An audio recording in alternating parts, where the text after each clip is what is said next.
Bonsoir à toutes et à tous. Merci de nous rejoindre. Ravi de vous retrouver ce soir. On parlera bien évidemment de cette actualité brûlante, explosive et atroce qui se déroule dans la bande de Gaza. Nous assistons actuellement à un drame humanitaire. Des mots durs sont utilisés pour nombre d'observateurs sur ce conflit. Préparation d'une opération génocidaire, épuration ethnique, une négation même de l'existence des Palestiniens lorsqu'on voit et on entend les propos tenus par les pro-sionistes. L'armée d'occupation a largué plus de 6000 bombes en une semaine, soit l'équivalent de 4000 tonnes d'explosifs. L'entité sioniste ordonne l'évacuation forcée de plus d'1 million de Razaouis vers le sud de Gaza, bombarde un hôpital et fait plus de 500 morts en une nuit, le tout sous le regard approbateur de la communauté internationale. On compte plus de 3000 morts palestiniens dont près d'un tiers sont des enfants. Le président américain s'est rendu ce matin en Israël pour soutenir son allié de toujours. Depuis le 7 octobre, une véritable machine de propagande s'est mise en place pour noyer la vérité. Mais de nombreuses populations se soulèvent contre ce massacre et dénoncent l'atrocité des actes sionistes. Quel est l'objectif politique de l'entité sioniste? Veut-elle vider la bande de Gaza de ses habitants? Ira-t-elle jusqu'à l'invasion terrestre? Les risques que ce conflit s'étende aux autres régions devient de plus en plus imminent. La machine de guerre aveugle et sanglante sioniste sera-t-elle stoppée à temps? On en parle ce soir avec nos invités. Et j'ai le plaisir d'accueillir sur ce plateau M. Bouchelfa Amazit. Bonsoir. Bonsoir. Vous êtes journaliste et historien. Merci d'avoir accepté notre invitation. Merci de m'avoir invité. Nous accueillons également Kamel Mounsari, notre consultant dans les questions, expert dans les questions géopolitiques internationales et directeur de publication du journal Le Jeune Indépendant. Merci d'être avec nous sur ce plateau. Nous avons également avec nous depuis Strasbourg Monsieur Tawfiq Hamel. Bonsoir. Vous êtes enseignant-chercheur en histoire militaire et études de défense. Merci d'avoir accepté notre invitation, Monsieur Hamel. Merci à vous. Nous avons également avec nous depuis Ramallah Monsieur Qoussem Mouadi, journaliste palestinien. Merci d'avoir accepté également notre invitation. Et puis depuis Gaza, depuis le nord de Gaza plus précisément, puisque aujourd'hui la situation géographique est importante, Monsieur Ziad Meddour, nous n'arrivons pas encore à le contacter, peut-être que nous arriverons à le joindre pendant le cours de cette émission.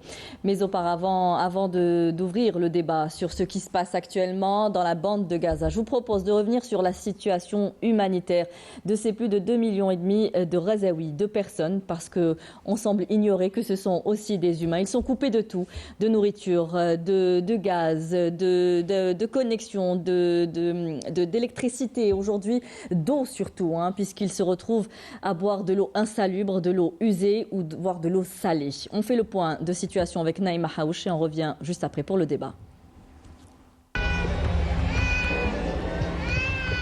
Ces images datent d'il y a quelques jours, quand les enfants avaient encore quelque chose à manger. Ce n'est plus le cas.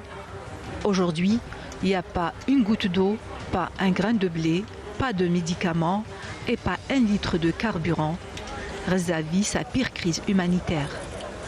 Les Razaouis n'avaient pas déjà grand-chose. Aujourd'hui, ils n'ont plus rien.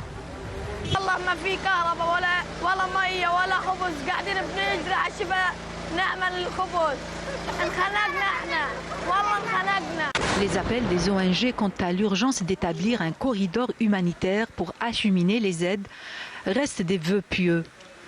Les organisations humanitaires ont pourtant interpellé la communauté internationale à exercer des pressions sur l'occupant sioniste pour qu'il maintienne les points de passage vers Gaza ouverts.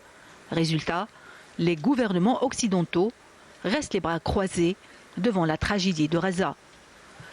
Tout le monde s'accorde à dire que la bande de Gaza est devenue un enfer et que l'ampleur et la rapidité de la crise humanitaire en cours font froid dans le dos à cause des frappes incessantes de l'aviation sioniste. Dans l'abîme de Gaza, les enfants, les civils, meurent sous les yeux du monde entier. Et nous allons prendre donc M. Mouadi Qassem qui est avec nous en direct depuis Ramallah. Dites-nous aujourd'hui ce qu'évoquent pour vous ces images. Est-ce que cette situation, pour le moins désastreuse sur le plan humanitaire, qu'est-ce qu'elle évoque chez vous aujourd'hui ?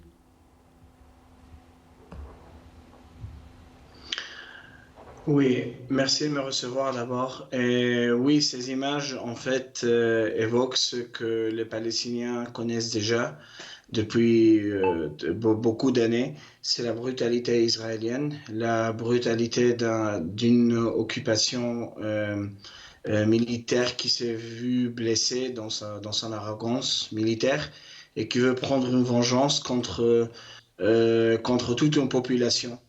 Les Palestiniens aujourd'hui savent distinguer les types d'opérations israéliennes en fonction des raids, des bombardements, de l'intensité des bombardements, etc. Et aujourd'hui, il est clair pour la plupart des Palestiniens que l'occupant israélien cherche à faire payer la population de Gaza cher pour les actions de la résistance palestinienne la semaine dernière, en faisant le plus grand nombre possible de morts civiles, en faisant payer à la population civile le coût de cette guerre. Et ce que ça provoque dans la rue palestinienne, c'est la colère. La colère d'abord contre ces crimes en soi et ensuite contre l'inaction internationale. Surtout aujourd'hui, lorsqu'on a vu que le président des États-Unis de l'Amérique est venu encore une fois exprimer son soutien total au gouvernement israélien et en plus a adopté la version israélienne des événements par rapport au massacre d'hier à l'hôpital Al-Ma'madani à Gaza. En jetant en fait l'accusation sur les Palestiniens même, alors que tous les Palestiniens savent, comme j'ai dit, distinguer en fait les frappes israéliennes et on sait tous ce qui se passe aujourd'hui. Mais cette guerre, cette fois-ci, elle a dépassé toutes les limites qu'on aurait pu penser étant arrivé à un maximum de brutalité dans le passé. Merci. Vous parlez de thèmes. Il y a une terminologie très spécifique qui est importante et qu'on relèvera tout au long de ce débat. Aujourd'hui, on parle de vengeance, on parle d'un vécu quotidien des Palestiniens, mais on parle aussi d'une nouvelle offensive assez spectaculaire qui se démarque des précédentes. Mais aujourd'hui, dans les termes que l'on utilise, surtout en Occident, on a l'impression de sortir aujourd'hui ce qui se passe de son contexte historique et des faits. On a l'impression que c'est tout nouveau, on redécouvre un nouveau phénomène. Je crois que cela se manifeste déjà dans le slug qui est employé par les médias d'une façon générale. On parle de Hamas et Israël, c'est-à-dire qu'on fait abstraction du peuple palestinien lui-même. Ensuite, c'est à croire que la question palestinienne s'est révélée au monde le matin du 7 octobre et on découvre qu'il y a une guerre qui dure depuis 70 ans. On fait comme si les 16 ans de blocus n'existaient pas, que c'est tout à fait, que c'est nouveau. On fait de l'action de résistance, de révolte de ce peuple qui dure depuis 75 ans, comme si elle commençait, c'est-à-dire c'est tout à fait nouveau. On ne reconnaît même pas le fait de la résistance, on parle de terrorisme. C'est-à-dire que la terminologie change complètement dès lors qu'on parle de l'autre camp. Là, on a traité l'ANC de terroriste, le FLN de terroriste, le MPLA, le Frélimo, tous ces mouvements qui ont libéré leur pays. Parce on les traite de terroristes, parce qu'on fait abstraction du fait qu'il s'agit d'un conflit entre un colonisateur et un colonisé. Et nous retrouvons exactement les mêmes termes dans toutes les équations que ce que nous avons vécu en tant qu'Algériens. Parce qu'il s'agit d'occupation avant tout. C'est une occupation, c'est une colonisation, une occupation de type colonial. Et ce qui est en train de se passer, et l'action déluge de l'Aqsa, rappelle un petit peu ce qui s'est passé en Algérie après le congrès de la Soumam, quand on a décidé de dynamiser, de relancer la Fédération de France. Porter la guerre au cœur du pays colonisateur, au cœur de la métropole colonisatrice. C'était le peuple contre une des plus grandes puissances coloniales de l'époque. À cette époque. Et c'est là tout l'espoir. C'est-à-dire que il y a quelque chose de changé dans la stratégie même des Palestiniens, je dis bien des Palestiniens, et non pas de Hamas. Hamas n'est qu'une tendance de ce peuple. Et c'est mépriser. C'est encore une fois revenir à l'arrogance du colonialisme, à l'arrogance de l'État israélien, à son arrogance. Il ne croit pas que des Palestiniens peuvent faire ce qu'ils ont fait, c'est-à-dire porter la guerre à l'intérieur. Et là, la donne a changé. La peur est en train, je ne dis pas qu'elle a changé de camp, elle est en train de changer de camp. Et ce qui est remarquable, c'est cette extraordinaire mobilisation des médias occidentaux. Il y a une stratégie qui a été, qu'on croirait mûrement élaborée et elle se ressent partout. Il n'y a plus de droite, il n'y a plus de gauche, il y a une espèce de magma comme ça. Il devient même dangereux de dire le contraire. On est fustigé, arrêté.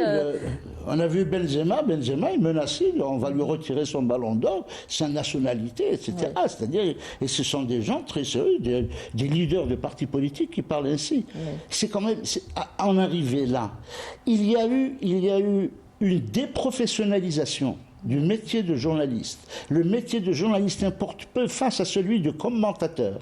On formate les esprits, on formate l'opinion. On parlera de désinformation, de fake news, d'images aujourd'hui qu'on arrive que de la désinformation. À changer. On assiste à quoi aujourd'hui? C'est The West versus The Rest, encore une fois, si on peut reprendre cette thématique, c'est-à-dire que l'Occident s'allie toujours, on l'a vu aussi pour le conflit russo-ukrainien, comment les médias ont traité la question.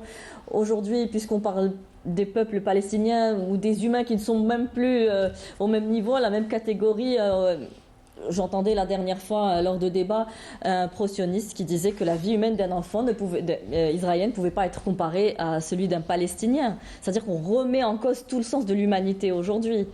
La rhétorique date déjà au départ des décideurs israéliens, donc sionistes par vocation, donc a été de désigner les résistants palestiniens de sauvages et d'animaux. Donc on n'a pas affaire à des êtres humains. Du côté israélien, on regarde le Palestinien comme un animal, donc un animal sauvage. Donc il est licite de le démolir et de le détruire par tous les moyens. Déjà, il y avait cette posture qui était au départ et qui a été aussi véhiculée, propagée pour qu'elle soit ancrée, que ce soit chez les Israéliens ou bien l'opinion publique occidentale, surtout avec l'histoire et le fake news d'annoncer qu'il y a eu des enfants qui ont été décapités, égorgés, et que même le président américain l'a adopté cette information, donc ce mensonge, avant de se retracter et de dire que finalement ils ont eu tort. Donc au départ, on a préparé l'opinion publique avec des mensonges. Donc la tactique c'est un peu du déjà vu, un peu avec l'Irak, oui, les mensonges absolument, passés, c'est du déjà vu. Écoutez, comme l'a dit Bokhalfa, donc dans toute l'histoire des colonisations, lorsque le colonisé est tranquille, ne bouge pas, il est docile, donc il est soumis, mais dès qu'il résiste, il devient terroriste, fait l'aga, et on le traite de tous les noms. Donc on est dans une logique d'une puissance coloniale qui ne supporte pas ou ne tolère la moindre résistance. Encore fut-il que ce parti-là, avec les Palestiniens, s'était arrangé, s'était rencontré dans plusieurs étapes et rencontres pour aboutir à des solutions pacifiques pour le règlement de cette crise et de ce conflit qui dure depuis 1947. Non seulement ça, qu'il y a eu des résolutions de l'ONU. Les 59 résolutions de l'ONU ont été ignorées, bafouées par Israël, jamais condamnées.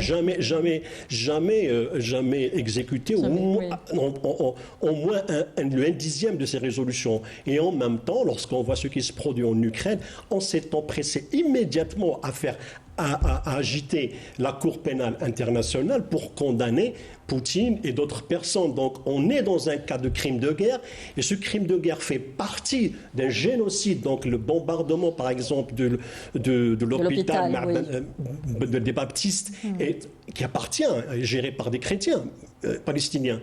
Donc ça fait partie d'un génocide. Donc nous sommes dans une étape pour décimer un peuple, l'écraser. D'épuration ethnique. Parce qu'il y a la deuxième théorie qui a été créée, c'est ce qu'on appelle crush and destroys. Comme l'ont utilisé les Américains, la théorie en Irak, shock and awe, ça veut dire choquer et faire peur. Lorsqu'on voit l'intensité des bombardements qu'il y a eu en Irak, les populations vont être choquées, avoir peur et ne pas résister. C'est la même théorie qui est appliquée aujourd'hui avec les Palestiniens. Bien évidemment, donc démolir et raser. Démolir, raser, c'est pour ça qu'on voit que le nord de Gaza est entièrement rasé pour préparer l'opération terrestre. Mais en même temps, il faudrait reconnaître une chose, que la résistance palestinienne a vraiment bouleversé la donne et a donné les moyens à tous ceux qui y croient, parce que la résistance, ce n'est pas Hamas, la résistance est un espoir, c'est l'espoir des Palestiniens. Le seul espoir des Palestiniens face à cette machine de guerre soutenue par les États-Unis et soutenue par l'Union européenne, c'est la résistance. Donc c'est leur seul espoir. C'est de remettre la question palestinienne sur les tables aujourd'hui, qu'on croyait complètement morte et bien évidemment, oubliée. il y a certes Hamas, le djihad, il y a 13 factions, celles qui se sont réunies à Alger, qui représentent un petit peu toute comment dirais-je, la composante des Palestiniens, que ce soit de quelque tendance que ce soit. Donc il y a Hamas et le djihad qui sont aux avant-postes de cette résistance. Ils ne représentent qu'une partie de tout le problème palestinien, parce qu'il ne faut pas oublier les 6 millions de réfugiés qui sont à l'extérieur, les Palestiniens de la diaspora, qui ont aussi des représentants de toutes les tendances. Mais ce qui est sûr aujourd'hui, c'est qu'il y a au sein du parti palestinien qui sont en train de faire en sorte de faire croire que le Hamas ne représente pas la Palestine, et ça a été prononcé par Mahmoud Abbas, le président de l'autorité de coordination sécuritaire, baptisé par les médias autorité palestinienne. Mais en réalité, c'est une coordination sécuritaire. C'est elle qui travaille selon les accords d'Oslo, avec l'occupant palestinien pour qu'il n'y ait pas d'action armée, parce qu'il fallait désarmer la résistance. Et c'est pour ça qu'il y a une histoire. Lorsqu'on a au sein de l'autorité palestinienne, on tient ce genre de discours, c'est là où on crée l'amalgame, et ça profite aux Israéliens et aux Américains et toute l'Europe occidentale. Voilà, ce peuple, ce mouvement ne représente pas les Palestiniens. Donc c'est là où la théorie du terrorisme intervient, et on joue avec ce concept pour justifier des massacres. Et en plus, jusqu'à aujourd'hui, on a 3700 morts, on a 12 000 blessés, 1300 disparus. Ce ne sont pas des combattants du Hamas. C'est des civils, c'est des femmes et des enfants, bien entendu. Toufik Hamel, je vais vous donner la parole, oui. C'est juste pour rebondir sur ce qui vient d'être dit, c'est que il n'y a pas d'armée à Gaza. C'est-à-dire, quand on dit des populations civiles, il n'y a pas d'armée. Il y a des gens qui ont des armes pour se défendre. La seule armée qui est ici, c'est l'armée israélienne dans la région. Alors quand on confond, les civils, non, il y a des civils en armes qui se défendent. Encore une fois, c'est une situation coloniale. Donc il n'y a aucune armée. Il n'y a pas une armée de libération, et encore comme dans d'autres pays, parce que la géographie et l'histoire ne s'y sont pas prêtées. Il faudrait qu'on sache de quoi on parle aussi. On reviendra sur les origines de ce conflit. Monsieur Toufik Hamel, on parlait de ce qui se passe dans le nord de la bande de Gaza, où plus d'1,5 million de personnes ont été appelées à quitter le nord de la bande de Gaza pour se diriger vers le sud, ne sachant pas si non plus le sud ne sera pas bombardé plus tard, puisqu'un hôpital a été bombardé hier soir. Aujourd'hui, on donne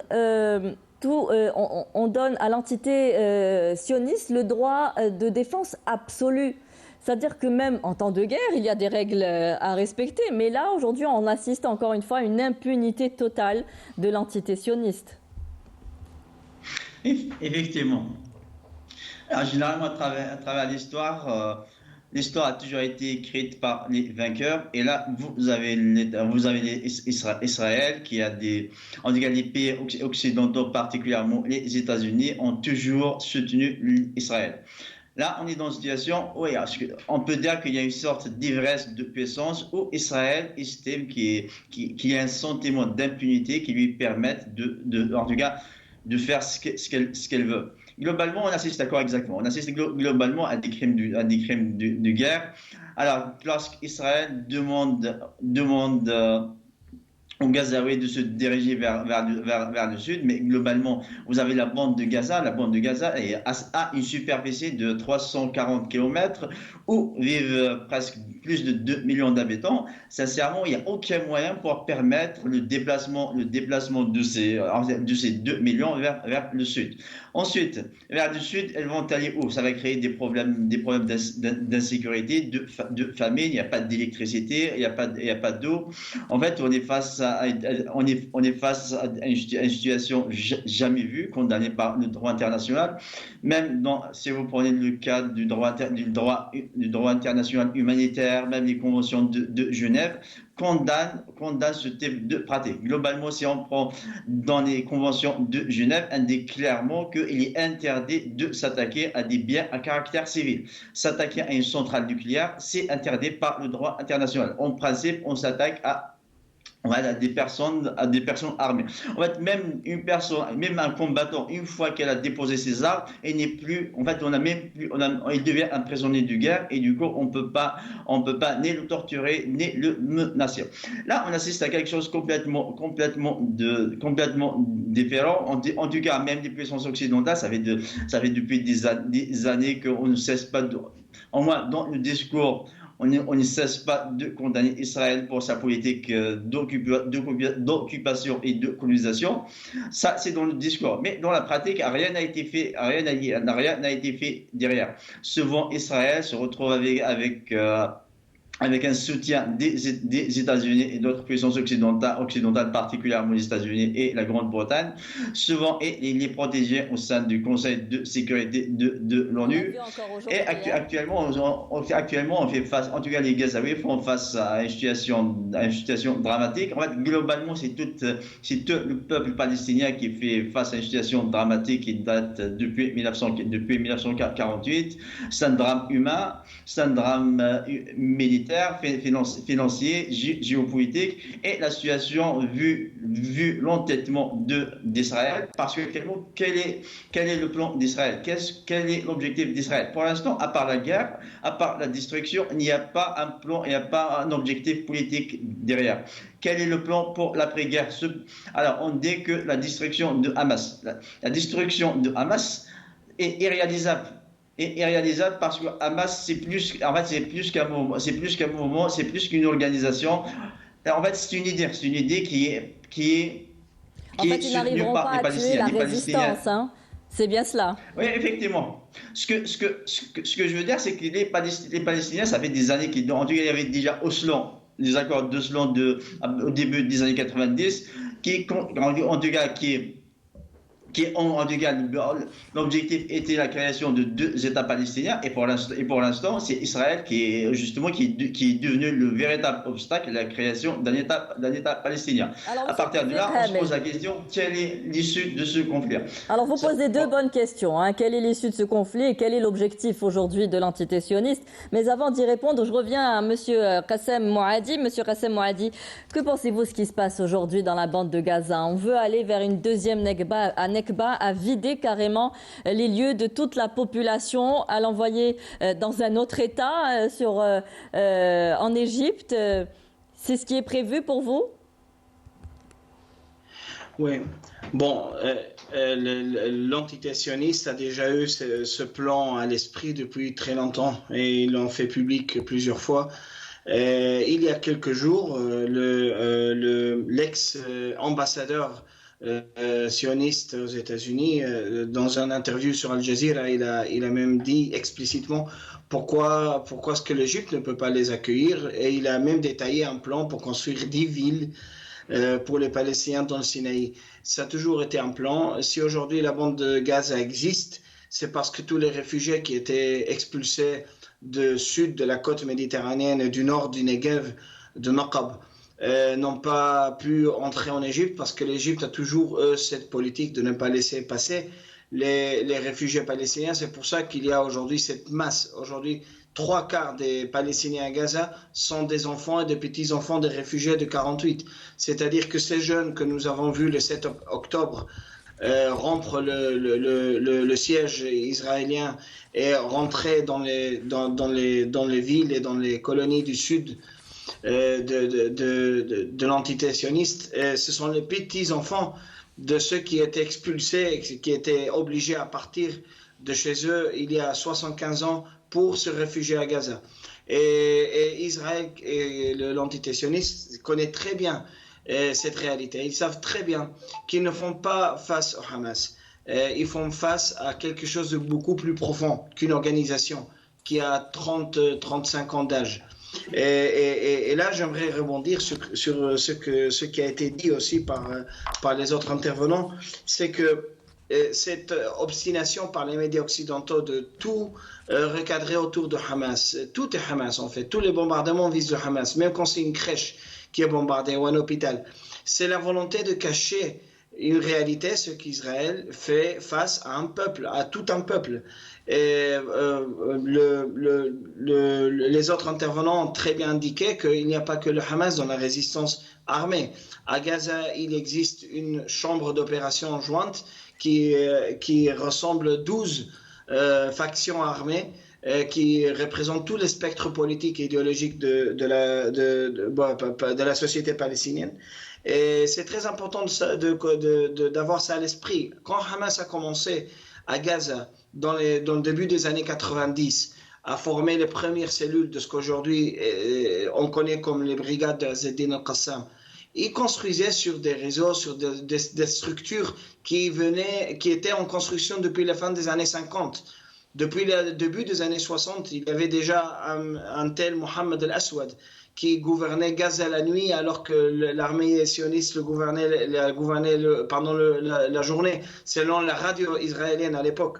Et donc c'est toute une histoire de résistance depuis le lendemain de la Nakba qui s'est accumulée. Et aujourd'hui, en fait, c'est le nom qui porte l'avant-garde de cette résistance est Hamas.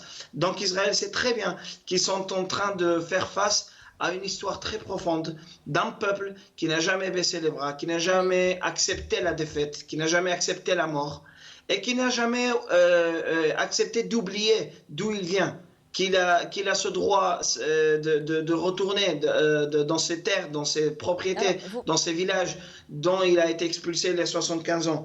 Et c'est pour cela qu'aujourd'hui, en fait...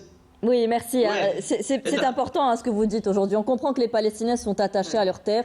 Nous n'avons pas réussi à joindre M. Ziad Medour, qui est un enseignant de français dans une université à Gaza. Il nous avait prévenu qu'il n'y avait pas de connexion, qu'il n'y avait pas d'électricité, qu'il serait peut-être difficile de le joindre. Mais il nous avait dit aussi qu'il était habitant du nord de Gaza, qu'il avait refusé de quitter sa maison, comme de nombreux autres Palestiniens. Aujourd'hui, cet attachement à la terre palestinienne, c'est ce qui fait leur force, parce que finalement l'entité sioniste n'a pas réussi à atteindre ses objectifs, celui de se débarrasser de toute une population. Ce qui fait leur force, ce qui fait leur existence aussi. Oui. Leur existence en tant que nation qui a traversé l'histoire. Il y a eu dans les années 60-70, on a proposé, ce qui était proposé, c'était la solution jordano-palestinienne. On va balancer tout ce monde là-bas en Jordanie, dans le désert de Jordanie. Aujourd'hui, maintenant, c'est une question, c'est carrément un remplacement de population. Oui.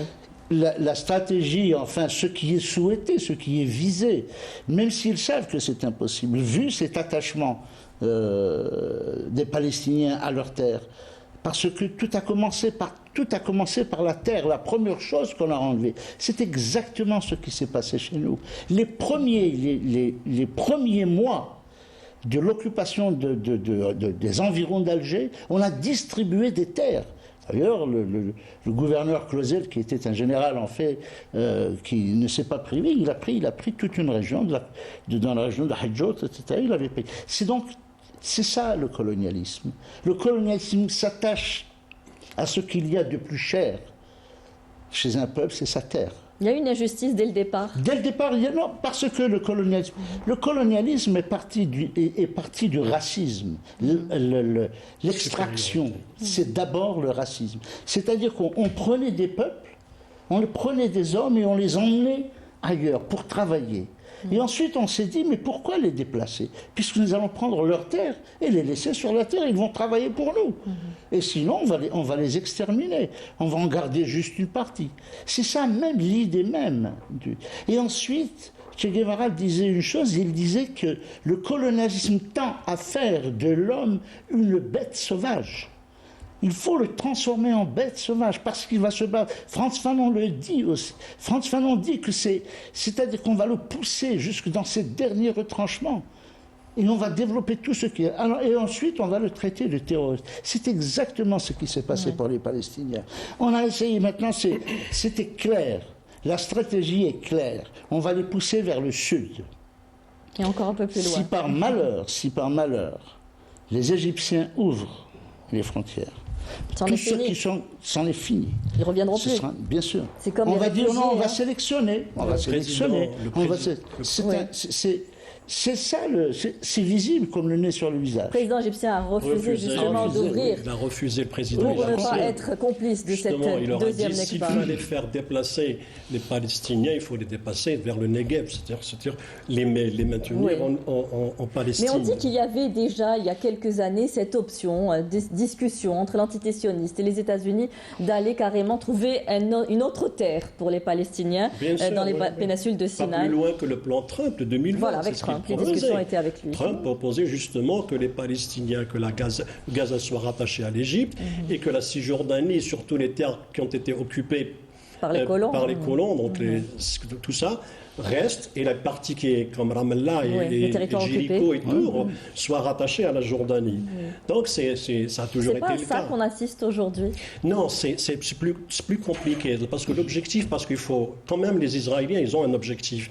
Justement, l'objectif politique de l'entité sioniste. Il y a l'objectif politique, il y a l'objectif militaire. Donc sur la question politique, c'est-à-dire l'objectif politique, il est israélo-américain.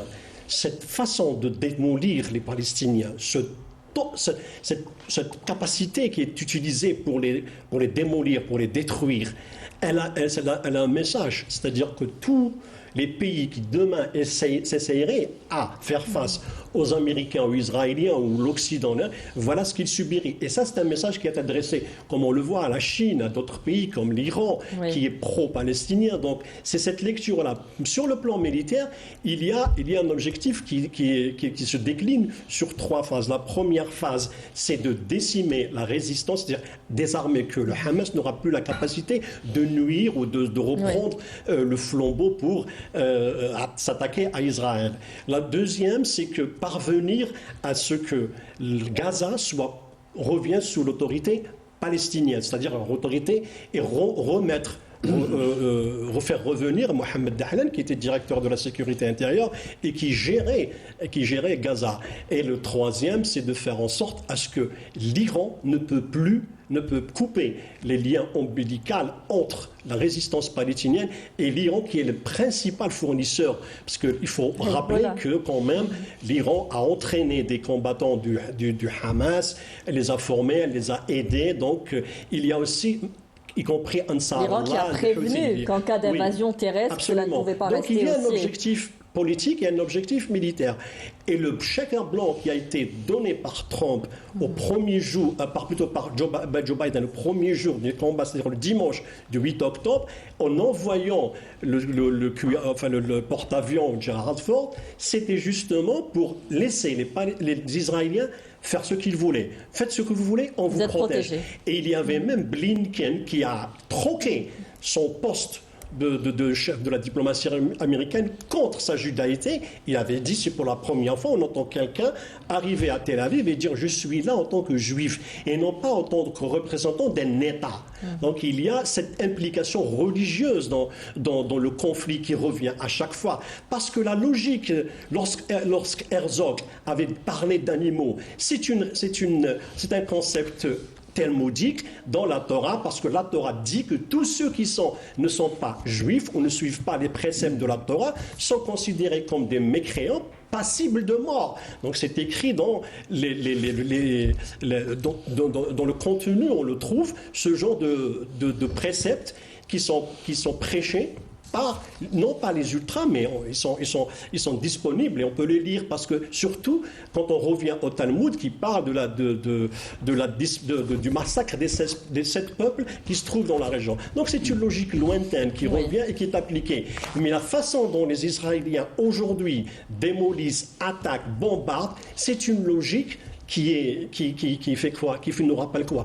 Que le 7 octobre a été une humiliation affligeante. Jamais dans leur histoire. Ils le disent, ils le reconnaissent. C'est ce 7 octobre qui a tout modifié. C'est le fait de, vous avez osé faire ça, mais c'est une blessure qu'ils ne peuvent pas effacer. Ils peuvent effacer des maisons, mais ils ne peuvent pas effacer des mémoires des gens, ce qui s'est produit le 7 octobre. Et c'est ça le tournant. Donc aujourd'hui, quand j'ai dit que la résistance est un espoir, et parce que les Palestiniens n'ont que ça.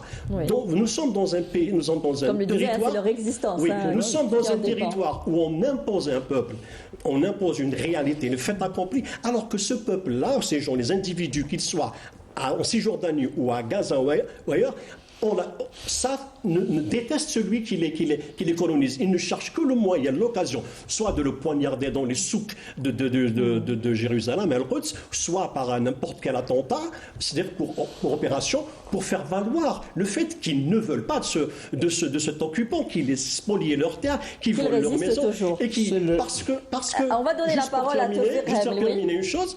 C'est que c'est une logique qui va être continue. Ce n'est pas quelque chose, que ce soit d'un côté comme de l'autre. La confrontation restera. Oui, on ne pourra pas l'exterminer comme ils ont l'intention de le faire en disant qu'ils vont exterminer le Hamas. On vous donnera nos couffins. Oui. C'est la logique. Alors je rappelle qu'aujourd'hui, le président des États-Unis s'est rendu donc à Tel Aviv dans l'entité sioniste en pleine visite. On comprend que cette visite est assez importante de par sa nature, qu'un président des États-Unis se déplace. Pardon ? Inédite aussi. Inédite, absolument, en plein milieu d'une guerre. Le chef d'État américain ne s'est déplacé en Israël en pleine guerre, y compris en son train. Jamais. Alors justement, quel est le message qu'on a voulu lancer à travers cette visite, Tawfiq Hamel ? Les Américains essaient de rassurer leurs alliés israéliens et en même temps passer un message aux puissances de la région, sachant qu'aucun des pays, en tout cas même l'Égypte, la Jordanie, qui ont des accords de paix avec Israël, ont manifesté leur désaccord avec la politique qui a été menée actuellement par Israël. Vous avez l'Iran qui a clairement en tout cas montré son hostilité et son implication, en tout cas, et une volonté de s'impliquer davantage dans ce conflit et qu'elle ne va pas se permettre, en tout cas, que la situation se dégrade davantage. Vous avez le Hezbollah qui a commencé, en tout cas, à s'impliquer progressivement. Il y a un message de la part des États-Unis que les Américains vont protéger Israël et que Israël a le droit absolu de se défendre. Globalement, c'est le message principal. Après, quand on revient sur Israël, il y a un article qui est très très intéressant qui a été écrit en 1923 par un sioniste qui s'appelle Zev Jabotinsky. Le titre, c'est la muraille de fer aux baïonnettes juives. Elle disait clairement qu'à travers l'histoire, aucun peuple indigène n'a cédé un territoire, sa maison, sans la résistance. Et elle disait que ça va être la même chose pour les Palestiniens. D'une part, mais le droit à la résistance est aussi reconnu par l'ONU, ce qu'on semble aujourd'hui complètement oublier. Effectivement. Ce que je veux dire, en même temps, elle a insisté pour continuer la colonisation. Cet article, quand on analyse la politique de Ben-Gurion après 1948, en fait, elle a repris les mêmes principes. Ça veut dire que globalement, pour Israël, la seule façon d'atteindre ses objectifs, c'est de mettre l'accent sur la force, sur la puissance militaire. Et généralement, Israël, il y a une confusion entre la paix et la capitulation. Son discours met l'accent sur la paix, mais finalement, ce qu'elle attend des Palestiniens, ce qu'elle attend des pays arabes, en fait, c'est plus la capitulation que la paix. Parce que globalement, un accord politique durable, c'est un accord où aucune des parties n'est satisfaite. Ça veut dire que tous les parties doivent faire des concessions. Ce que Israël n'a pas l'intention de faire, n'a aucune intention de céder, et pour une simple raison qu'elle compte sur l'allié américain. Pour l'instant, les États-Unis restent une puissance militaire importante. Elle a quand même envoyé le plus moderne de ses porte-avions, le Ford, le mieux équipé. Et je rappelle qu'aujourd'hui, le Conseil de sécurité s'est réuni. Bien sûr, il y a eu le veto américain pour une résolution qui a appelé à une pause humanitaire entre le Hamas et l'entité sioniste. Washington fustigeant un texte qui ne mentionnait pas le droit de l'entité sioniste à se défendre. Aujourd'hui, on veut que cela apparaisse dans la résolution. Donc, c'est quoi? En gros, silence en tue, c'est un peu le titre de cette émission, avec l'aval de toute la communauté internationale. D'ailleurs, quand il est arrivé sur place, Joe Biden a clairement dit continuer. On n'a pas appelé un cessez-le-feu, un arrêt à faire taire les armes. Ils n'ont pas l'intention de le faire. Et de toutes les façons, cette histoire de droit à se défendre. Le droit à se défendre implique donc le droit des autres à se libérer. Et vous l'avez rappelé, c'est une résolution des Nations Unies, ça existe dans la charte même des Nations Unies, que on n'a pas qualifié, bien entendu, les mouvements de libération comme il se doit, mais c'est implicitement dit. Seulement, ce qu'il faut reconnaître aussi, les Nations Unies, on a l'impression, cette nette impression qu'ils cherchent à, disons, non à s'en laver les mains, mais à accepter ce dictat. Il ne faut jamais oublier aussi une chose. Les Nations Unies sont nées en 1945. Il a fallu attendre 15 ans pour que la résolution 1514, reconnaissant le droit à l'autodétermination des peuples colonisés, soit votée. 15 ans après. Alors que l'objectif même des Nations Unies était de faire régner la justice, l'égalité, etc. sur cette terre après la Seconde Guerre mondiale. 15 ans après. Ce n'est qu'après les succès de la guerre de libération nationale en Algérie, ce n'est pas de la forfanterie. Oui. Ce n'est qu'après cela qu'ils ont été dans l'obligation. Parce que sinon, il suffisait d'un veto français mais c'était fini. Et là, je crois qu'ils sont encore très, très en retard. Très, très en retard. Alors, Qassem Moadi, que pensez-vous justement de ce nouveau veto des États-Unis, de cette absence d'appel à un cessez-le-feu, du rejet de la résolution de la Russie qui a appelé à un cessez-le-feu? On parlait d'une pause humanitaire, même si la pause humanitaire n'allait pas arrêter les massacres. Est-ce que cela vous a étonné ou est-ce que vous vous attendiez encore à ce soutien? Oui, tout à fait. Et surtout qu'il y a eu un vote hier encore à la proposition russe de résolution. Et donc aujourd'hui, ce n'était pas une surprise. Et je pense que pour comprendre cela, il faut regarder le moment géostratégique dans lequel arrive cet affrontement entre la résistance palestinienne et l'entité sioniste. C'est un moment dans lequel, d'abord, Israël est dans un état de faiblesse. Deuxièmement, c'est un moment dans lequel les États-Unis sont dans un état de recul de la région du Moyen-Orient. Après 3 guerres dévastatrices pour l'économie américaine, et bien sûr pour les pays qui sont l'Afghanistan et l'Irak, et après l'échec à faire changer les choses en Syrie par la voie militaire. Et donc les États-Unis sont dans un moment dans lequel ils ne peuvent pas ouvrir un second front à côté de celui de l'Ukraine. C'est-à-dire dans les mois passés, nous avons lu dans les infos que les États-Unis avaient demandé à l'Égypte qu'ils retournent des munitions qu'ils leur avaient données pour qu'ils puissent donner aux Ukrainiens. Donc imaginez avec un second front ouvert avec l'Iran et avec le Hezbollah dans la région. Et c'est pourquoi c'est un moment très particulier dans lequel la résistance palestinienne a décidé de lancer cette opération, le déluge d'Al-Aqsa. Et un moment aussi dans lequel la société sioniste se trouve dans une division.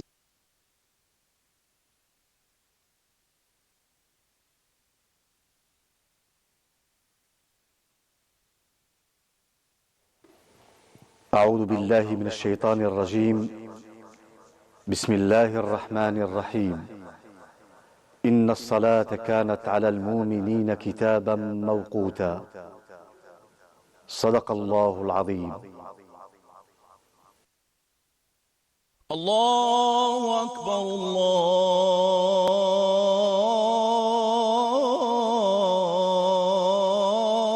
أكبر.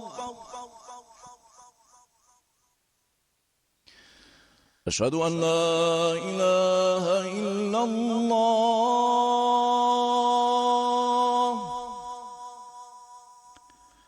أشهد أن لا إله إلا الله.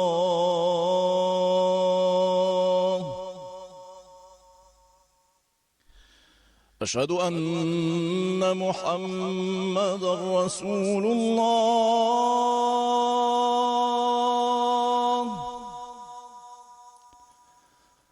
أشهد أن محمدا رسول الله.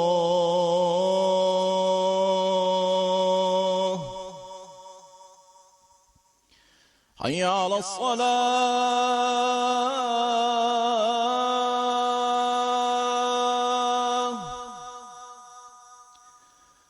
حي على الصلاة.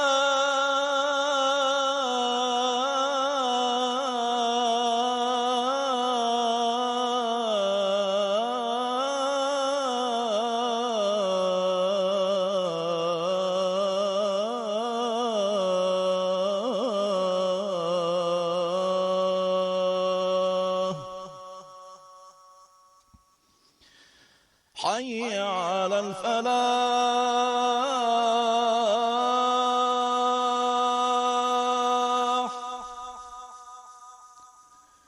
حي على الفلاح.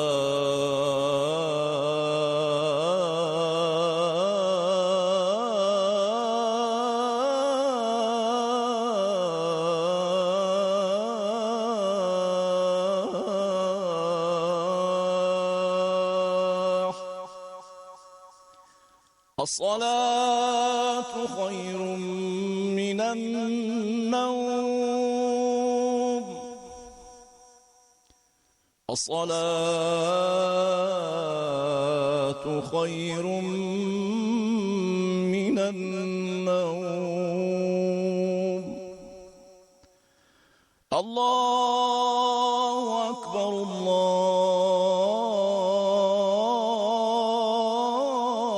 الله أكبر. لا إله إلا الله.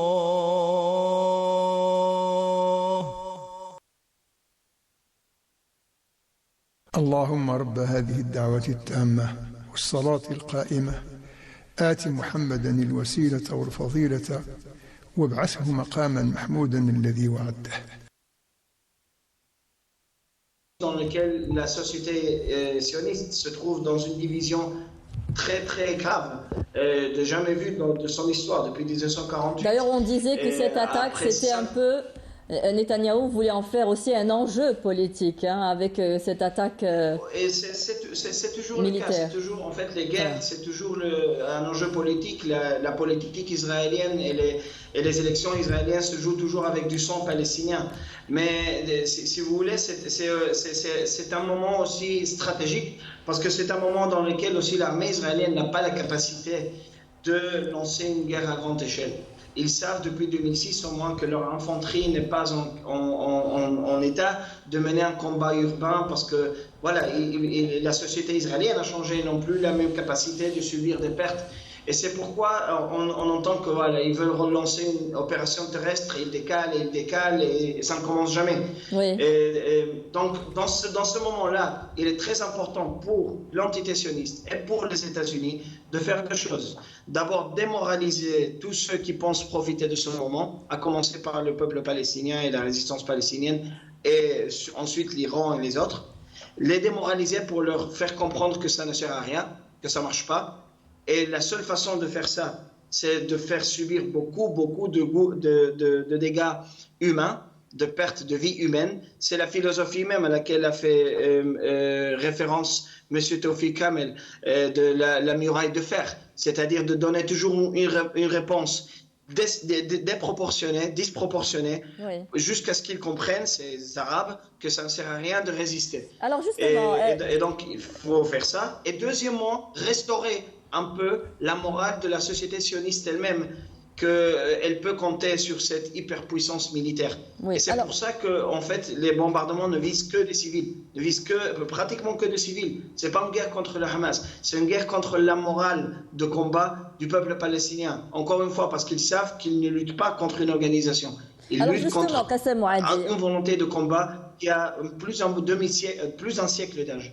Alors aujourd'hui, ce qu'on ne peut plus cacher, c'est peut-être les images. C'est vrai qu'il y a beaucoup de fake news, mais aujourd'hui, il y a les réseaux sociaux. Même si on veut interdire certaines images, la diffusion de certaines images sur les médias mainstream, aujourd'hui, on ne peut pas cacher toute la vérité. Cela a peut-être marché au tout début, mais on sent aujourd'hui qu'il y a peut-être une prise de conscience au niveau des populations, peut-être bien sûr pas au niveau des dirigeants. Il y a des manifestations un peu partout dans le monde pour dénoncer ces actes de barbarie. Est-ce que vous ne sentez pas que la donne change un petit peu, que l'image de l'entité sioniste change? Tout à fait, c'est très important. Et je voudrais dire une chose ici, c'est que le front informatique, appelons-le comme ça, il n'est pas moins important que le front militaire, parce que l'entité sioniste s'est toujours protégée depuis 1948 par la désinformation. Mais c'était des années dans lesquelles, il faut le savoir, dans la plupart du monde, les gens recevaient les informations sur ce qu'ils savaient sur le monde à travers un journal et une chaîne de télévision. Et puis aujourd'hui, ce n'est plus le cas. Et si j'ose dire, la donnée a commencé à changer grâce à Gaza.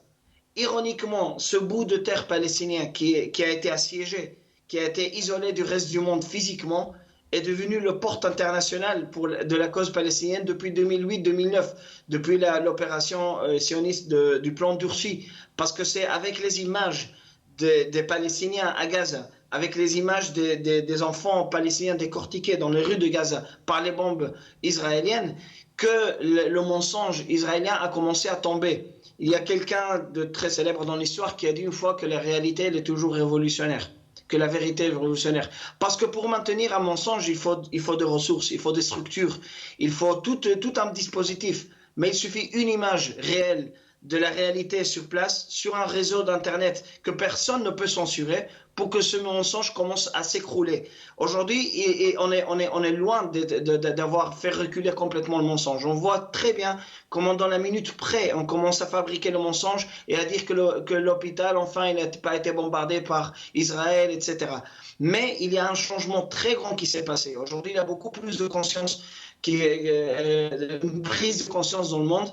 Et c'est pour ça que nous voyons dans les rues du monde arabe, bien sûr, le monde arabe, mais au-delà du monde arabe, dans les rues de Genève, l'autre jour, ou de Londres, des milliers de gens, malgré tous les mensonges, malgré toute l'opération de désinformation, soutenant le peuple palestinien, dénonçant les crimes israéliens. Et je pense que l'entité sioniste sait qu'ils sont en train de perdre cette guerre informatique, et c'est pour ça qu'ils sont de plus en plus obstinés à maintenir le mensonge et à mentir de façon encore moins honteuse, en fait, dans la face du monde entier. Merci Rassam Mouadi. Alors, plusieurs thématiques ont été développées dans ce que vient de dire ce journaliste palestinien. On va peut-être reprendre l'invasion terrestre qui a été annoncée déjà il y a quelques jours. On avait donné 24 heures aux Palestiniens pour quitter le nord de la bande de Gaza. Aujourd'hui, on voit que l'invasion terrestre n'arrive toujours pas. Est-ce que, comme l'avait dit M. Tawfiq Kamel ou même Rassam Mouadi, qu'ils n'ont pas la capacité ou ils ne sont pas encore prêts? Est-ce qu'elle est encore probable, cette invasion terrestre? Selon toute vraisemblance, elle aura lieu parce que Netanyahou, l'objectif n'est pas simplement de bombarder, mais d'occuper Gaza. C'est pour ça qu'il y a un vieux plan israélien qui se base sur le fait de découper Gaza sur 3 bandes séparées. C'est pour ça qu'aujourd'hui, on voit que Beit Lahia, Jabalia, tout le nord de Gaza est en train d'être vidé, rasé. C'est cela, parce que la peur d'Israël, c'est de s'incruster dans une superficie de 360 km². C'est très dense, c'est-à-dire qu'ils vont être confrontés à une population aussi, ça ne sera pas simple. Absolument. Donc, en plus, il y a l'obstination des Palestiniens de ne pas quitter leur demeure. Absolument. Sauf ceux qui ont perdu leur maison pour aller se réfugier.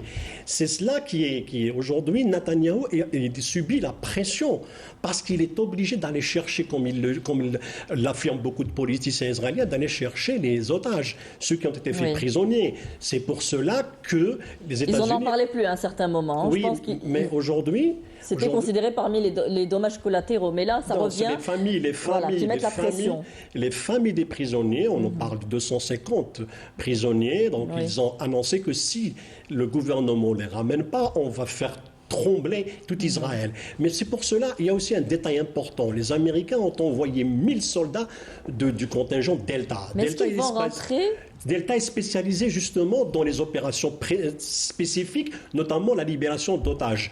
Donc probablement une première étape, Israël, l'armée israélienne va rentrer à Gaza. Et la deuxième étape, c'est d'essayer au moins de libérer les otages. Parce que c'est ça l'objectif. Il ne peut pas, Netanyahou... Est-ce que c'est réalisable ? Non, il faut parler de coûts. C'est pas réalisable. Elle peut être réalisable, mais les coûts de cette invasion seront terribles parce que c'est sur ce terrain-là que la résistance palestinienne attend l'armée israélienne. Parce que ça sera du corps à corps. C'est là où la faiblesse des soldats israéliens, lorsqu'il s'agit de distance zéro. C'est là où il est faible. On l'a vu le 7 octobre. Aucune. Ils ont fait appel à leurs réservistes, ils ont mobilisé tout le monde. Oui, absolument. Et des réservistes qui ne sont pas préparés. C'est une génération. Elle est différente de l'ancienne génération.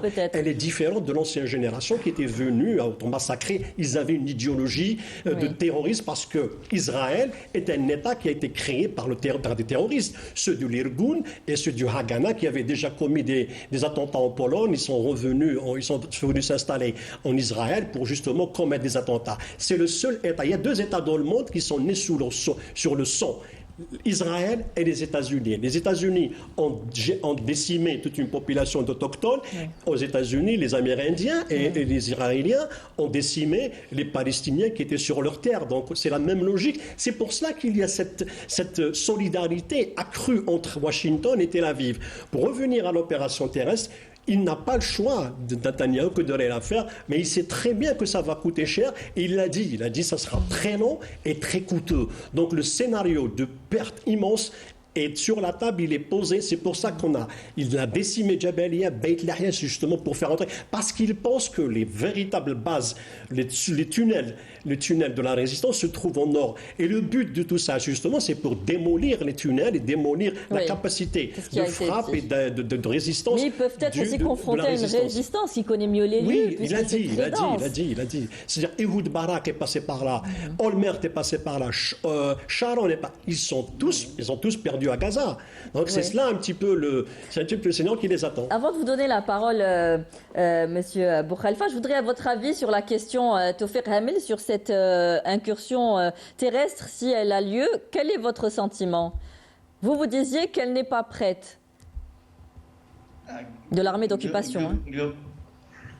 Alors, globalement, ça a été annoncé de façon vague par les dirigeants israéliens, par le Premier ministre. Ensuite, pour mettre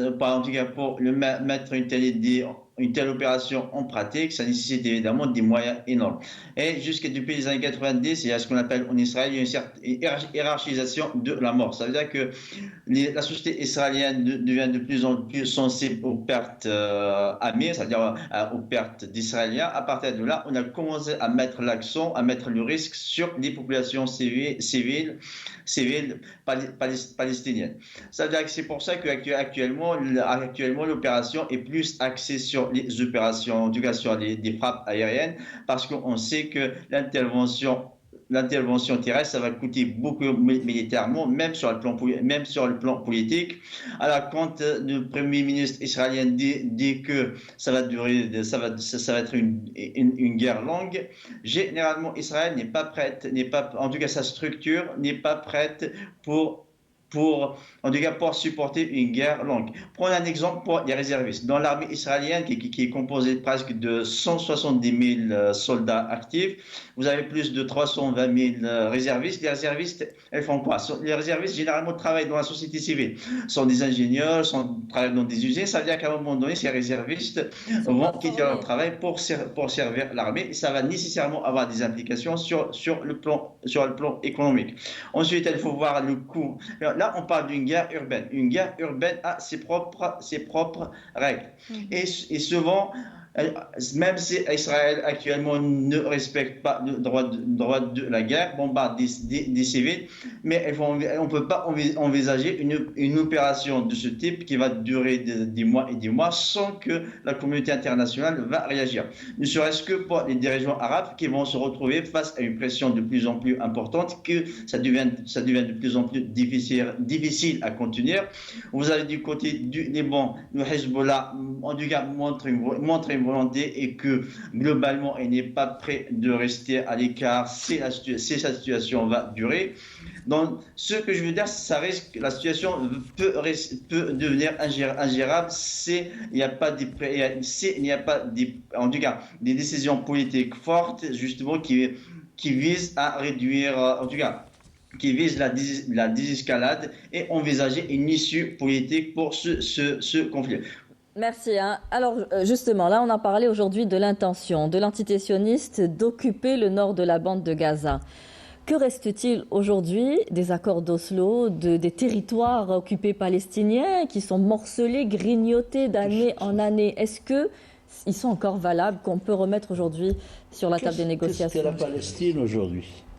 Il y a Gaza, et c'est 360 km², c'est 40 km sur 10. 40 km, c'est de Boudoua à Mazafran, oui. d'Alger à Barraqi. Voilà. Et là, on va entasser 2 millions de personnes sur 25 km, puisqu'on les fait quitter le nord de la bande de Gaza. Plus de 4 000 habitants au kilomètre carré, c'est la densité, je crois, qu'elle est la plus importante au monde de la planète. Qu'est-ce qui reste? Et de l'autre côté, qu'est-ce qu'il y a? Il y a un territoire mité de colonies, les journalistes appellent l'archipel maintenant, on le désigne par l'archipel, entre maisons palestiniennes. Oui, on le compare à un gruyère aujourd'hui. Les gruyères, mais les trous sont occupés par les Palestiniens. Oui. Le gruyère, il y a les trous et il y a la matière. Qu'est-ce qui reste? Il ne reste plus rien. C'est-à-dire que il faut revenir aux accords d'Oslo. Trump avait dit que c'était pas Trump, juste avant Trump. C'était Bush Obama? Qui avait. C'était. Obama? Non, Bush qui avait parlé à l'époque. Il avait dit que revenir à la situation de 1967 n'est pas réaliste. Ce n'est pas réaliste. C'est-à-dire que c'est une fin de non-recevoir à tout ce qui.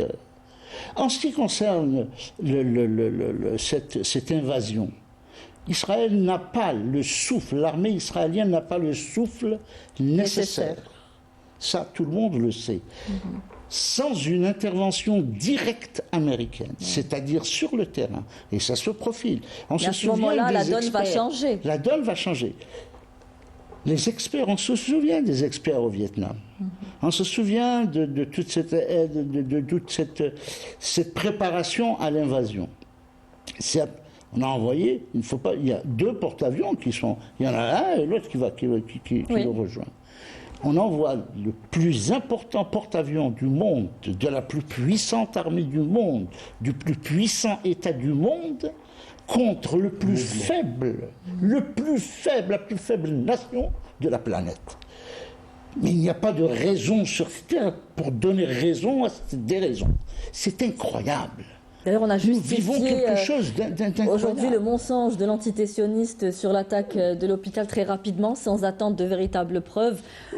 D'un revers de la main, on a dit c'est bon, ce n'est pas eux, c'est remis en cause, pour avoir bonne conscience. Il n'y a qu'une seule chose contre laquelle la raison politique, il arrive un moment où on ne peut plus arriver, c'est quand on arrive à des situations où l'humain est complètement écrasé. C'est fini.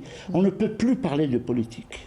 Alors justement, cette façon de faire, d'occulter complètement ce qui s'est passé sur l'hôpital bombardé hier par l'entité sioniste, ça a fait réveiller les consciences, ça a été dénoncé par par les pays, par de nombreux pays occidentaux. Je vous propose de revenir sur ces condamnations. On reprend après le débat. Corps inhumain, le bombardement de l'hôpital El Ahli El Arabi par les forces d'occupation sionistes a suscité une réprobation mondiale. La Chine, qui condamne fermement l'attaque contre l'hôpital Razaoui, a appelé à un cessez-le-feu immédiat, à la cessation des hostilités, mettant l'accent sur la protection des civils pour éviter une catastrophe humanitaire encore plus grave. Le président turc Recep Tayyip Erdogan a quant à lui appelé à mettre fin à cette brutalité sans précédent. Autre condamnation de ce massacre contre des civils sans défense, celle du ministère des Affaires étrangères qatari.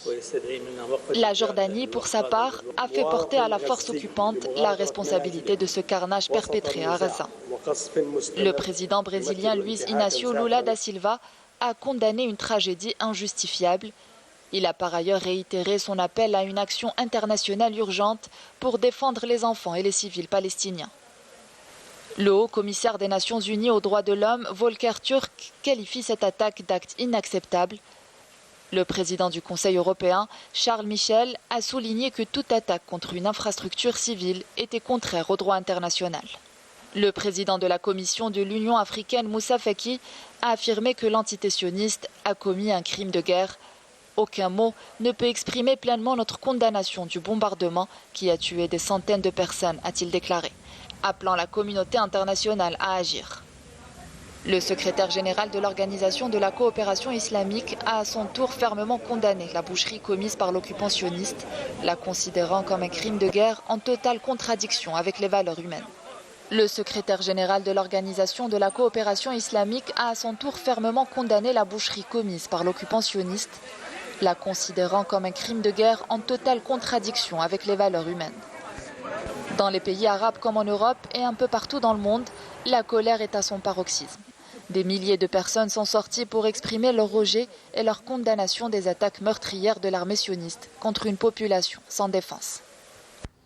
Et je rappelle bien sûr que l'Algérie a condamné dans les termes les plus forts la frappe délibérée perpétrée sur un hôpital dans la bande de Gaza par les forces d'occupation sionistes, faisant des centaines de martyrs et plusieurs blessés. L'Algérie appelle la communauté internationale, les organisations humanitaires et la conscience mondiale à intervenir immédiatement pour faire cesser ces actes barbares qui violent de manière éhontée le droit humanitaire international et les valeurs humaines les plus élémentaires, le droit international. Aujourd'hui, que reste-t-il de ce droit international ? Il ne reste rien puisqu'il est entre mains des puissants du moment que là, on fait ce qu'on veut. C'est-à-dire il y a une puissance coloniale soutenue par des puissances, d'anciennes puissances coloniales comme la France, la Grande-Bretagne. Tout ça, leur histoire est jalonnée de massacres et de génocides. Ces quatre pays-là, donc y compris les États-Unis, donc ce sont des criminels qui, par vocation et par posture et par conviction, sont en train d'aider une autre puissance coloniale des plus sauvages au monde. Donc on ne peut plus parler, mais en dépit du fait qu'on essaie par tous les moyens de la contrer en Occident, les faits sont les faits. Et il y a aussi donc, cette volonté en Occident des personnes libres qui sortent dans la rue en dépit des menaces. Israël est devenu comme si elle est plus importante. Elle est plus une question nationale. Dans ces pays-là, elle a plus d'importance que les intérêts de ces pays ou les intérêts de la population. Donc en France, tu peux insulter Macron, mais tu ne peux pas insulter un président israélien. Donc voilà un petit peu où on arrive. Donc c'est ça ce qui est lamentable. Donc l'Europe, l'Occident n'a plus d'éthique, n'a plus de morale, et encore plus, il ne peut plus donner de leçons. Et on ne peut plus donner des leçons aux autres en matière de droits de l'homme ou bien de démocratie. Vous posez la question, comment se fait-il ? Parce qu'il ne faut pas oublier les lobbies. Donc, qui gèrent les argentiers du monde, on les connaît, ils sont pignons sur eux, les Rockefeller, l'IPAC aux États-Unis, les Bnei B'rith aux États-Unis, on a le CRIF en France. Ce sont ces gens-là, les banquiers ou tous les autres qui dirigent les rouages du pouvoir en Occident et ils leur sont inféodés. C'est pour cela que lorsqu'il s'agit d'Israël, tout le monde se met à plat ventre. Même les médias aujourd'hui, c'est pour Absolument. ça qu'on voit Donc, vous part voulez dans être ce recruté à Der Spiegel, vous avez dans le contrat de recrutement, vous devez soutenir Israël. C'est du domaine du public. Donc dans tous les médias aujourd'hui, il n'y a même pas qu'on essaye d'être pas objectif, au moins d'être impartial, impartial dans les concepts. Oui. Aujourd'hui, on parle de terrorisme, alors que c'est faux, c'est une résistance. C'est ça le slug dans n'importe quelle agence. Vous prenez une agence Reuters, ça parle de terrorisme, ça ne parle pas, même y compris lorsqu'aujourd'hui, on prend la théorie et israélienne s'agissant du bombardement de l'hôpital Mahmadan. Donc c'est quoi? On est en train de l'imputer au djihad islamique. Parce que si les djihad islamiques avaient ce type de bombe, je pense qu'Israël aurait été détruite en une heure, en une journée. Donc il y a cette battage médiatique qui est orchestrée. Et je vais vous donner une information qui pourrait intéresser les Algériens parce que nous concerne. À l'université Herzliya, ça c'est connu, vous pouvez consulter, il y a un département IDC, c'est le département des informations. Ce département-là, on l'appelle en anglais Advocacy Room, c'est faire de la propagande au profit d'Israël. On forme chaque session 400 étudiants qui ont rôle d'aller créer des faux comptes, d'aller se semer la zizanie, propager les mensonges. Et ça relève du domaine public. On peut le consulter, on peut la trouver, cette information. Ce n'est pas... Il y a des pays à cibler. Il y a l'Iran, l'Algérie. Tenez-vous bien, l'Algérie. Il y a bien sûr le Hezbollah, Hamas. Tous ces ça, on va les salir et créer la zizanie. On crée des faux comptes. On peut trouver un Algérien qui insulte un autre Algérien alors qu'il s'agit d'un étudiant israélien qui a créé beaucoup de comptes. Donc c'est un petit peu ça. Nous sommes pour revenir, si vous permettez, de revenir aux accords d'Oslo. Les accords d'Oslo ont été un piège pour les Palestiniens. Arafat s'en est rendu compte en 2002. C'est pour ça qu'il a demandé à Marwan Barghouti de créer...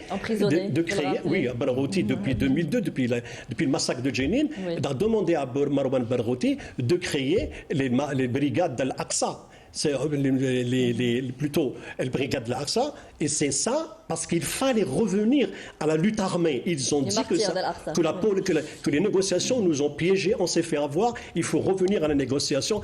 Mais c'est à ce moment-là que Mahmoud Abbas est sorti pour dénoncer la militarisation de l'intifada. Et c'est cela qu'il est devenu, c'est pour ça qu'il a été pris en charge par Israël pour qu'il soit le véritable partenaire. Encore une chose, pour revenir à ce que dit Bush, les États-Unis faisaient partie, après l'accord de Aqaba de 2003, du quartet international chargé de créer les deux États. Donc c'était la Russie, les États-Unis, l'Union européenne et l'ONU formaient ce quartet-là pour justement favoriser la solution de deux États. Et qu'a dit Bush à l'université de Pennsylvanie en 2007, aussi longtemps que je suis à la tête de l'administration américaine, il n'y aura pas deux États, il n'y en a qu'un seul. Les Israéliens ne veulent pas que les Palestiniens soient intégrés. Supposons comme elle a fait la France, c'est-à-dire il les intègre. Parce que démographiquement parlant, les Palestiniens sont plus nombreux. Et ils ne veulent pas d'un État à côté parce qu'ils savent qu'un État à côté est un danger pour eux, parce que tous ceux de la diaspora peuvent revenir. Et en plus de ça, géographiquement parlant, émietté, il n'y a plus d'Israël, il n'y a plus de Palestine plutôt, parce que ce n'est pas possible d'aller faire un pays sur des territoires éparpillés. Alors Qassem Mouadi, qu'est-ce qui reste encore comme espoir chez les Palestiniens de cette solution à deux États aujourd'hui? Oui, et je pense que pour répondre à ça, il est très important de se rappeler de ce qui s'est passé il y a 2 ans. En 2021, lors de l'affrontement précédent qui a porté pour nom palestinien Saif al-Quds, l'épée de Jérusalem.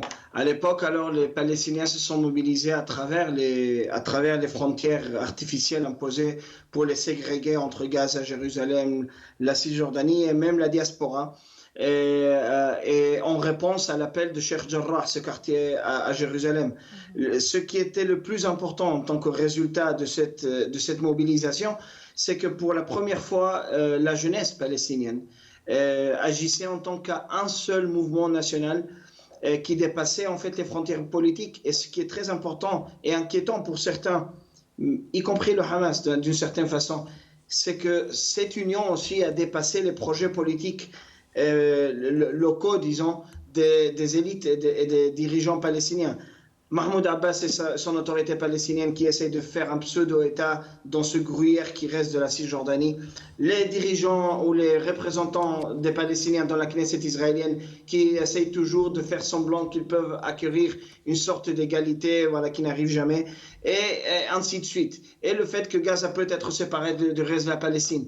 Et ça a été très important parce que l'entité sioniste a beaucoup investi pour ségréguer le peuple palestinien. Et ce qui est très important, c'est de savoir quel projet politique peut se construire sur une telle union. Ce n'est pas du tout le projet d'un État palestinien sur les terres de 67. Ça s'est déjà dépassé. Et si vous voulez, la jeunesse palestinienne qui est très grande, le peuple palestinien, la moitié des Palestiniens ont moins de 40 ans. C'est-à-dire que c'est une société projetée vers l'avenir. Et c'est une société qui n'a plus les regrets ni les espoirs du temps des accords d'Oslo. Aujourd'hui, en fait, si vous parlez à des Palestiniens dans la rue, personne ne va vous dire 2 États. Personne ne croit aux 2 États. Personne ne croit plus aux accords d'Oslo. Tout le monde va vous dire, en fait, même pourquoi se poser la question d'un État? La question, c'est la libération de la terre. Et pour ça, il faut qu'on soit un peuple uni, un seul mouvement. Ici, à l'intérieur du territoire de 48, à Jérusalem, à Gaza et dans la diaspora. Et ça, c'est un projet politique en soi. Ça, c'est l'alternative que se posent les Palestiniens, surtout les jeunes, à l'heure actuelle. Et depuis 2021, elle est devenue plus réaliste. Et ça, c'est la seule alternative, en fait, qu'on peut regarder de façon réaliste à celle des 2 États dans le cadre des accords d'Oslo, desquels ne reste pratiquement rien. Je vais vous dire une chose. Ici, en Cisjordanie, là où j'habite, d'où je vous parle, les colons israéliens, depuis le samedi, depuis que cette opération a commencé à Gaza, ils ont déplacé 2 communautés bédouines palestiniennes à moins de 10 km d'ici, de chez moi. C'est-à-dire que toute la vallée du Jourdain, elle est en train de se faire vider de communautés palestiniennes. Il ne reste plus rien à cet État palestinien. Ça va être des îlots. C'est déjà le cas. Donc, penser à un État palestinien dans le cadre d'une solution de 2 États, ce n'est plus réaliste. Et ce qui n'est plus réaliste non plus, c'est de penser que les Palestiniens peuvent continuer à agir de façon divisée et ségrégée parce que les jeunes Palestiniens ne le veulent plus. Oui. Depuis 2021, on agit et on pense comme un seul peuple. C'est bien de le rappeler. On parle beaucoup de la bande de Gaza parce qu'elle est sous les feux actuellement, mais il ne faut pas oublier qu'il y a aussi des exactions en Cisjordanie, dans les territoires occupés, et que l'année 2023 a été une des plus meurtrières aussi. On arrive, il nous reste peut-être 10 minutes pour terminer. On va parler de ce risque que cela s'étende à d'autres régions. Alors, en quelques mots, avec vous, Tawfiq Hamel, Téhéran a averti à plusieurs reprises qu'une invasion terrestre de la bande de Gaza par l'armée sioniste entraînerait une riposte sur d'autres fronts, ce qui fait craindre un embrasement régional. On est dans ce cas de figure. Cela risque aujourd'hui d'exploser encore au niveau du Liban, au niveau de l'Iran. La Syrie a été bombardée. Ça reste une possibilité, particulièrement du côté de Hezbollah. Hezbollah est conscient que c'est Israël arrive à affaiblir considérablement Hamas. Certainement, en tout cas, Israël va se diriger vers le Hezbollah. Après, en tout cas, l'exploit qui a été réalisé par Hamas, dans le cas Israël, aura toujours des craintes que Hezbollah va agir de la même façon. À partir de mon point de vue, un conflit avec le Hezbollah est inévitable et c'est une question de temps. Actuellement, Hezbollah est conscient de cette réalité et essaie de s'impliquer s'impliquer et non pas s'impliquer directement dans ce conflit. Du côté de l'Iran, il y a des hostilités qui datent au moins depuis la révolution islamique en 1979. Il y a des rivalités régionales, il y a des comptes à régler. N'oubliez pas que Israël a tué pas mal d'Iraniens sur le territoire iranien et en Syrie. Ensuite, il y a le problème avec la Syrie. En fait, globalement, Israël a des problèmes avec presque tous ses voisins. Avec le Liban, elle occupe toujours des territoires. Avec la Syrie, elle occupe toujours sur des territoires et elle ne cesse pas de bombarder la Syrie avec les Iraniens. Dans ce contexte particulier, un risque que le conflit se généralise est toujours d'actualité, même si les Américains ont envoyé un porte-avions. Dans le cas des Américains, par exemple, même si les Américains interviennent au Gaza, sincèrement, je ne vois pas ce que les Américains peuvent faire à Gaza. Ne serait-ce qu'en Irak, ils n'ont pas réalisé leur objectif. En Afghanistan, ils n'ont pas réalisé leur objectif. Là, on parle d'une guerre urbaine dont les conditions sont complètement différentes. Et je peux juste rajouter une chose. Quand on regarde l'histoire d'Israël, alors en 1970, il y avait Moshe Dayan qui a dit clairement que la paix sans Sharm el-Sheikh. En fait, elle disait clairement que la paix sans le Sharm el-Sheikh n'est pas nécessaire. En fait, elle préférait plus le Sharm el-Sheikh que sans la paix. Ce que je veux dire, c'est que quand on regarde l'histoire d'Israël, souvent, lorsqu'Israël a fait des concessions, c'est suite à une défaite. C'est le cas lorsqu'en 2005, Sharon s'est retiré du Gaza. C'était suite à la deuxième intifada. Au Liban, c'était pareil. Ce que je veux dire, c'est que le plus souvent, lorsqu'Israël se retire, fait des concessions, c'est suite à une force et à des pertes importantes. Merci. Aujourd'hui, la situation dans toute la région ressemble à un baril de poudre. C'est un baril de poudre, mais seulement, je ne pense pas, à moins d'être... On arrivera à apaiser les tensions à moins d'être si mal. C'est-à-dire l'échec de la politique américaine dans toute la région, c'est-à-dire, y compris cette utopie de redessiner la carte selon sa volonté, etc. Tout ce qui a été fait a échoué. Ça a échoué depuis l'Afghanistan, ça a échoué en Irak, en Syrie, partout. C'est un désastre. Ce n'est pas un échec, c'est un désastre. Donc, qui a intérêt? Est-ce que les Américains ont intérêt à continuer à mener cette politique de l'échec, à continuer à mener et cela au profit? Ils sont déjà embourbés avec le conflit russo-ukrainien. Ils ont la Chine en ligne de mire. Peut-être que ça, ce n'est pas une priorité. Et puis, attention, les éventuels protagonistes, je pense à l'Iran, ce n'est pas une partie de campagne. C'est-à-dire que c'est un partenaire sérieux dans ce domaine. C'est une vieille nation, un vieux pays, une vieille civilisation qui en a à remontrer. Je crois qu'ils n'ont pas du tout intérêt à suivre, parce qu'il faut tenir compte d'une chose, et aussi invraisemblable que cela puisse paraître, c'est que Netanyahou défend son beefsteak. Il est en train de défendre ses intérêts propres, par-delà les intérêts de son pays. Et les Israéliens se rendent de plus en plus compte de cette politique qui ne mènera à rien. Qu'il est rejeté par sa population elle-même. Alors vraiment, en 2 mots, aujourd'hui, comment reprendre les négociations et avec qui ? Il faudrait d'abord arrêter la guerre, parce qu'il faut, sinon il faut un cessez-le-feu qui ne vient pas. Oui, voilà, donc on ne peut pas parler de négociations sans qu'il y ait... La seule chose qui reste aujourd'hui, c'est la résistance. Les Palestiniens n'ont que cette option parce que c'est leur seul espoir et parce qu'ils ne veulent pas abdiquer. On veut les écraser, mais ils ne le veulent pas. Ceci dit, donc les États-Unis, c'est vrai qu'ils se sont embourbés au Proche-Orient. Il faut rappeler ce qui s'est passé au Liban. Donc ils sont sortis vraiment, ils sont entrés avec les Marines, sont entrés au Liban, ils sont sortis bredouilles, donc avec un échec cuisant et des morts derrière, notamment avec l'attentat qui a été par les chiites à cette époque-là. Donc les États-Unis veulent jouer le rôle de protecteur, pas simplement parce que ça leur plaît, mais parce que c'est pour eux. Le maintien d'Israël est un moyen de pression. Ils veulent, à travers pas redessiner le Moyen-Orient, mais faire chouchouer le rapprochement iranien-saoudien qui a eu lieu sous le parapluie de la Chine. Oui. Et c'est pour ça que la Chine, qui veut ne veut pas d'embrasement, je pense que les Iraniens subissent un petit peu la pression des Chinois et des Russes pour qu'il n'y ait pas d'embrasement.